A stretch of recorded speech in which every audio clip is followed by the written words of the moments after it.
Hi, I'm Nancy Eigelmiller, and I'm the Executive Director of One in Five. And today we are joined by Dr. Michael Sorter, who is the Director of the Division of Child and Adolescent Psychiatry at Cincinnati Children's Hospital. So today we're going to be talking about, these are some questions that we get on a normal basis from parents, just about general mental health questions. So the first one is, how do you find mental health for those that are beginning to learn about mental health? Well, I think the issue about mental health is really about well-being, and are people in the best position to perform, and whether it's at their job, whether it's socially, whether it's with friends or family. When we talk about young people, we really want to see them be able to be part of a family and contribute to it in a positive way, have a positive experience. We want to see them be productive in school and their academic interests, and we want them to have a positive relationship with friends. And so when we talk about mental health, oftentimes we're talking about what are the things that from an emotional state or an understanding perspective would interfere with functioning in one of those areas. So what are some practical ways we can take care of our mental health so we stay more mentally well? So the thing we often talk about a lot is staying connected. Mm-hmm. And how do we stay connected with people and our supports? Mm-hmm. The people we care about and the people that care about us. How do we engage with people in a productive way socially so that we share understanding or we contribute to each other in a positive way or uplift each other? Think of somewhat of a healthy mind and a healthy body. Mm-hmm. So really taking care of yourself. And so some of that is really getting the right sleep you need, getting well rested. The other one would be is actually nutrition is very important, especially in young people, would be very important. Being part of having an exercise issue and being physically active. There's so much research that really points to how that can help with stress, anxiety, and other issues. In some ways, really breaking any out of isolation, realize being around other people and normalizing that experience so it's a positive one. And I think we also have to realize sometimes those things when you're having a struggle with the anxiety or depression are sometimes Really just hard to do easily. Yeah. And so sometimes you need help to get there. Mm-hmm. So that's why having that ability to kind of observe yourself and see where you might be struggling and feeling okay. This is why I think talking about this is so important, is decrease the stigma so that you can reach out to someone to get help for it. What are some practical tips for supporting a child going through a mental health challenge or illness as a parent? Well, one of the big things of a parent is really presence. And a presence that's one of positivity and support, one that's of understanding. The other, to really have that presence, I would really suggest listening. So often as a parent, we want to relieve our child's pain or relieve the tension that they're feeling. And so we come up with an immediate suggestion. And sometimes that's not necessarily the best way to approach it, because we may not realize the nuances or the difficulties the child is having. Because sometimes the fix seems so easy, but it's not that easy because it's feelings are hurt or an emotion needs to be processed or an experience needs to be understood in a better way. And so listening is so very, very important. Is that, when kids are having trouble, they've been told no or don't do that hundreds of times. Yeah. And that doesn't seem to work that well. But really trying to redirect in a positive way. And I think as a parent is, the most important thing oftentimes we give to a kid is having it and be in their mind that they know they're special to you. And so communicating that in a way is done through positive, really interaction. Often parents tell us that their teens are inherently moody. How can we tell if it's typical teenage angst or something more? Well, I think that's where you have to go. Does it interfere with what they're doing?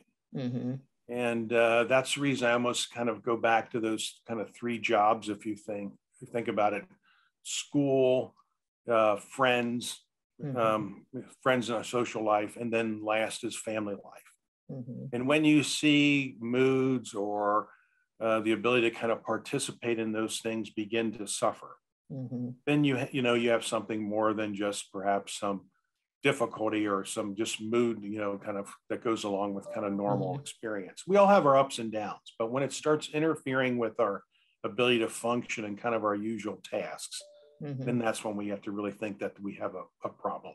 Let's say a family has never really talked about mental health and they want to introduce the conversation. What are some positive ways a parent can begin that conversation? My sense would be is find a time and a place where we're not watching a screen or we are, not listening to some very loud music or some type of shared experience, a lunch experience, taking your child out to lunch, sit down for breakfast. Just beginning to inquire about kind of what's on their mind or what are their kind of experience on those different areas we talked about of activities. There may be awkward points where they say everything's fine or they don't answer. And that's okay. These are relationships, and actually the communication that you're there to listen is probably the most important thing you could say. Because they're getting that experience that what they're thinking and what their experiences is important to you. My child recently started really focusing on school, and her grades performance reflected. Now she is obsessed with school to the point where she is pulled back on doing other things, sports, friends. Should I be worried? Well, I'm not sure if I would jump to worried, but first of all, it's good that you're observing that and that you're seeing that their activities and their focus may be changing. And, we can't keep all the plates spinning all the time. So there are some choices that have to be made. My sense would be is really where is your young person really feeling happy with these choices? And are they not becoming so intensely involved that they're excluding everything else? And I think helping them find a balance is important. However, people's priorities and thoughts about where they want to change their direct their energies changes during certain times of life, and so that's okay. So getting to really what their experience is and really how satisfied they are where their life is headed would be important. My child used to be a standout swimmer, but her peers are overtaking her. She wants to quit because she isn't the star anymore. Should I let her quit, or should I try to get her to stick with it?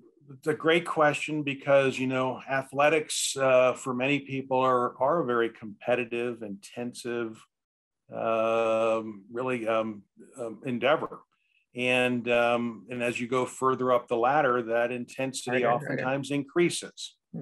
And at some point, for most young people, they have to make a decision about, is the effort and what I'm getting out of it worthwhile? My sense is that the specific activity isn't as important as being involved.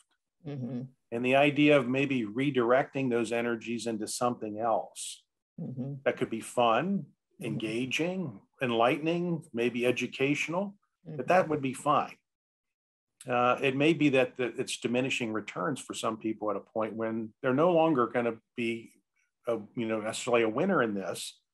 And that for many reasons, they may not be able to be. That's okay. And I know having coached many sports in my life with my own kids and all that, you realize for an very small number of people, sports in the long run is not going to be where you're eventually, you're not going to be the champ all the time. It's not going to be your job.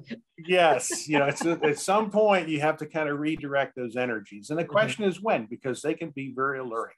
Are things worse for kids and families and all that? And especially with the pandemic.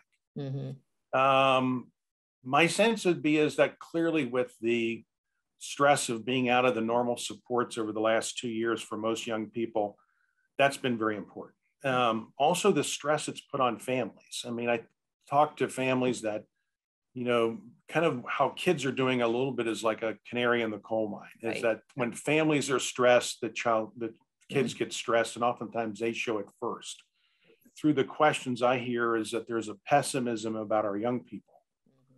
And I couldn't really I would want to dissuade or want to convince people the otherwise. There's so much potential. The really the innovation, the brightness, the things that you hear from our young people, the talent, the potential is tremendous.